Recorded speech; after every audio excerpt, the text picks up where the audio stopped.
If you feel like crime in this country is out of control, you're not alone. We asked polling company Dynata to find out what Kiwis think. The results, 87% felt crime has recently increased. And it's no wonder. Crime spree, 12 and 13-year-olds breaking into cars, biggest meth bust in New Zealand history, knife-wielding 501 deportee, group assault, stabbing incident.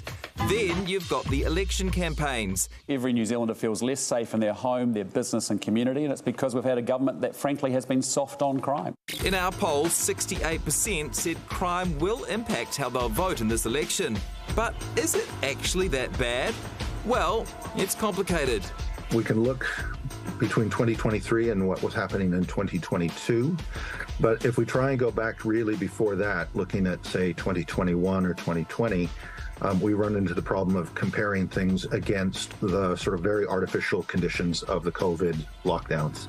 And it's hard to separate a rise in crime from a rise in reporting of crime.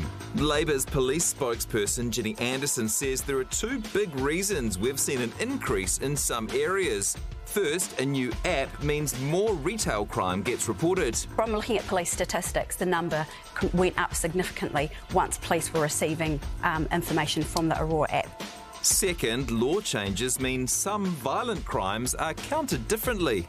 A big part of the increase in violent crime is a result of two new offences that we introduced in 2018. So those two offences account for 70% of the aggravated assaults, the more serious offending. But the opposition says Labor is cherry-picking statistics, and it's not fooling anyone. The public don't buy it because they feel it and they know. Yeah. They understand what's happening out there. So which is it? Has crime gotten worse or not? We're up over where we were most recently, but we're probably still within that general bandwidth of crime rates of the last, say, 10 or 20 years.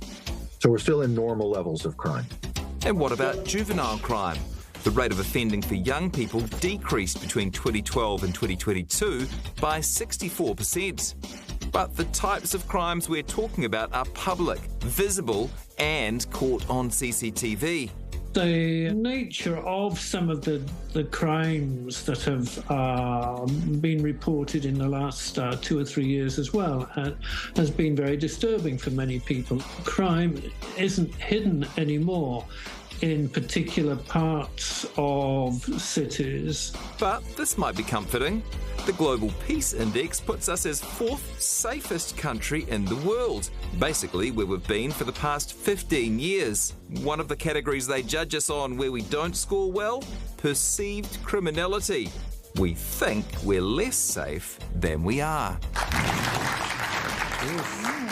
Yeah, so simple question, but quite a complicated answer depending on how you look at those statistics. The point at the end, though, was kind of interesting, though. If you feel like there is more crime around, it's not as bad as crime going up, but it still has some of the same negative effects. It's not good for people to feel unsafe in their homes, and people will vote for the parties who say they're going to do something about it, so it will affect their actions. Yeah, well... That's the political side of things, right? It'd be nice if the political parties could agree on the one thing, which is we want less crime, yeah. Right? And that's going to take... One party's not going to change that. It's going to take a generation, right? Because they also need to look at the things that cause it, like poverty and homelessness. What you're born into. Cost of living, yeah.